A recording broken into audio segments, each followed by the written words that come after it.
Assalamualaikum warahmatullahi wabarakatuh. Halo teman-teman, salam sejahtera untuk kita semua. Saya ucapkan selamat datang dan terima kasih kepada KSMP Tax Center Fakultas Ilmu Sosial dan Ilmu Politik Universitas Jember yang telah menyelenggarakan lomba video edukasi ini, dan saya juga berkesempatan untuk mengikuti lomba tersebut. Saya Dinda Triana Permatasari dari mahasiswi D3 Keperawatan Universitas Jember Kampus Lumajang. Nah, sebelum saya membahas video ini, saya akan menjelaskan materi saya. Namun sebelum itu, saya memiliki sebuah quote. Orang bijak mengatakan, ilmu bukanlah apa yang dihafal, melainkan apa yang bermanfaat untuk orang lain. Dan ketika kita menyampaikan sebuah kebermanfaatan untuk orang lain, tentu didasari dengan sebuah ilmu dan juga cara menyampaikan yang efektif. Jadi pada kesempatan hari ini, saya akan menjelaskan materi mengenai perpajakan dengan tema optimalisasi pajak melalui peran aktif generasi milenial. Sebelum kita membahas lebih mendalam, kalian tahu gak sih apa itu pajak dan apa kegunaannya? Dalam video ini, saya akan membantu menjelaskan mengenai hal-hal tentang perpajakan. Yang kedua, saya akan menjelaskan mengenai apa optimalisasi pajak melalui peran aktif generasi milenial. Dan di akhir, saya akan membahas mengenai peranan media sosial dalam meningkatkan penerimaan pajak. Tunggu apa lagi? Yuk simak baik penjelasannya.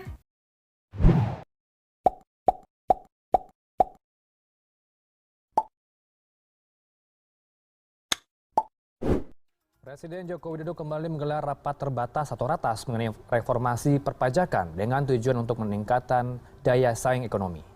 Reformasi perpajakan harus terus dilakukan secara menyeluruh, secara komprehensif, baik dari sisi regulasi, dari sisi administrasi, dari sisi penerapan core tax system, penguatan basis data, dan sistem informasi perpajakan, maupun dalam peningkatan sumber daya manusia di bidang perpajakan.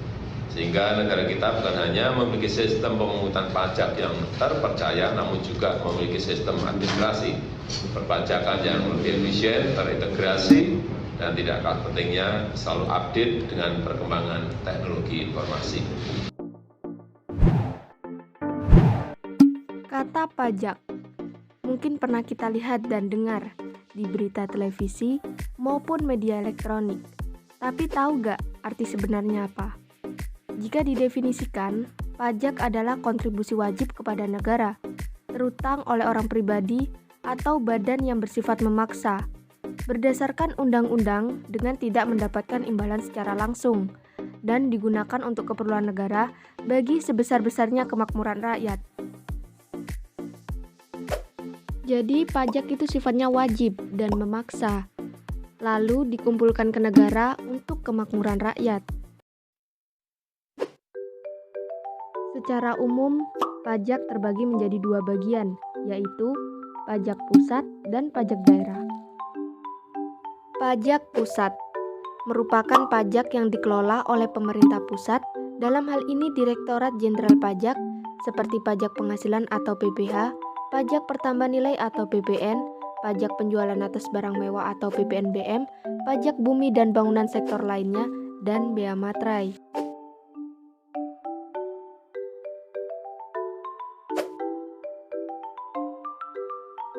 Sedangkan pajak daerah dikelola oleh pemerintah daerah, seperti pajak bumi dan bangunan sektor pendesaan dan perkotaan, pajak hotel dan restoran, pajak hiburan, pajak iklan, pajak air tanah, serta pajak yang lainnya. Berdasarkan Undang-Undang KUP Nomor 28 Tahun 2007, Pasal 1 Ayat 1, bahwa di situ sudah dijelaskan, pajak memiliki arti, sesungguhnya uang kita dibayarkan ke kas negara, dalam bentuk pajak akan kembali kepada masyarakat secara tidak langsung. Manfaat dari adanya pajak dapat dilihat dan dirasakan dengan adanya penggabungan dalam berbagai bidang, salah satu diantaranya pendidikan. Kebanyakan bantuan dalam bidang pendidikan ini akan membawa dampak yang signifikan bagi kehidupan masyarakat ke depannya, terutama bagi generasi milenial. Lalu, apa optimalisasi pajak melalui peran aktif generasi milenial? Tentunya, yang paling utama adalah mereka harus mengetahui esensi dan fungsi dari pajak itu sendiri. Generasi milenial harus memiliki pola pikir pajak melalui paradigma kontemporer, yaitu pajak dibayarkan oleh karena kesadaran pentingnya pajak bagi kehidupan berbangsa dan bernegara.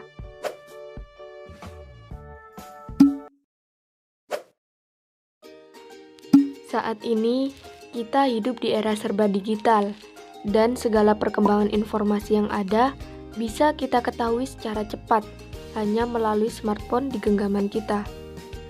Keberadaan media sosial sangat membantu kita dalam mengakses dan mendapatkan informasi, di mana para penggunanya bisa dengan mudah berbagi dan juga menciptakan sebuah karya dalam suatu konten.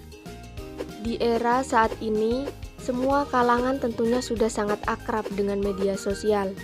Kita sebagai generasi milenial, tentunya media sosial menjadi salah satu platform andalan kita untuk berbagi informasi dengan keluarga, rekan kerja, dan orang-orang di sekitar kita.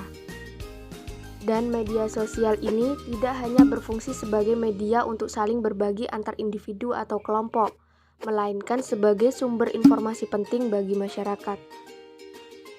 Hampir semua instansi pemerintah memiliki akun media sosial resmi guna memberikan informasi dan edukasi kepada masyarakat. Lalu, apakah media sosial efektif dalam meningkatkan kesadaran masyarakat akan pajak? Tentu saja jawabannya iya. Sebelum adanya media sosial, sumber informasi yang didapat masyarakat tentang pajak masih sangat terbatas. Hal ini menyebabkan masyarakat menjadi awam akan pajak dan menimbulkan sifat acuh akan kewajiban perpajakannya. Jadi dari sini dapat disimpulkan, dengan adanya media sosial, masyarakat ataupun wajib pajak dapat memperoleh informasi secara akurat dan cepat dalam memenuhi kewajibannya. Masyarakat yang awalnya masih awam akan pajak diharapkan bisa lebih mengerti tentang hal-hal perpajakan. Demikian juga dengan masyarakat yang sudah ditetapkan sebagai wajib pajak, diharapkan dengan adanya media sosial dapat meningkatkan kesadaran dalam perpajakan. Baik teman-teman, mungkin sampai sini penjelasan mengenai perpajakan. Kalau video ini serasa bermanfaat, boleh di-share, like, atau mungkin kalau serasa ada yang ditanyakan, boleh komen di bawah ya. Terima kasih telah menonton video ini, semoga bermanfaat. Wassalamualaikum warahmatullahi wabarakatuh. Thanks for watching, bye-bye.